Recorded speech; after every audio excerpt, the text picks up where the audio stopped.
le fait depuis longtemps. Hein. J'ai eu un bac plus. J'ai fait des formations techniques aussi au Pérou, parce que je suis péruvienne. Et puis ici, j'ai continué à faire le BOP, le CAP et tout, pour pouvoir faire un équivalent de mes diplômes, parce qu'ils n'étaient pas reconnus ici en France. Ça va faire 16 ans que je vais avoir l'atelier, mais en totalité, ça fait 10 ans que je suis ici à 45 avenue François Verdier. Dur, oui, parce qu'il faut casser psychologiquement la différence qu'on fait.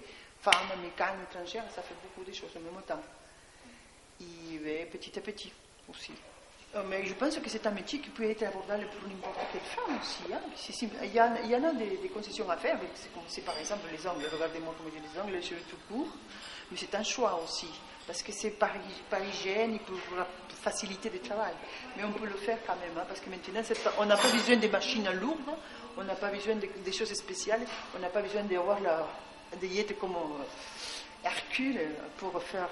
On n'a pas besoin de rien fort. Il faut y être malléable, maline. Il savait prendre les choses comme il faut. On a tout l'outillage nécessaire pour éviter de casser les reins, par exemple. Même un garçon aussi ne s'expose pas à faire des forces brutales. On a tout le matériel nécessaire aujourd'hui. C'est pas comme avant, il fallait vraiment forcer sur certaines choses. Après ça, je suis heureuse, oui, ça va très bien, je suis bien acceptée. Il y a toujours quand même des gens qui viennent me demander pour le patron. Hein. Il y a toujours des gens qui viennent me demander pour le chef d'atelier. Et quand je dis c'est moi, c'est toujours avec le temps qu'on fait comprendre quand même que nous aussi on a la même capacité. Et surtout la souplesse et la délicatesse de mieux faire les choses. C'est le même style que tous les autres garages qu'une personne ou qu'une femme qui tient un garage, c'est à peu près pareil.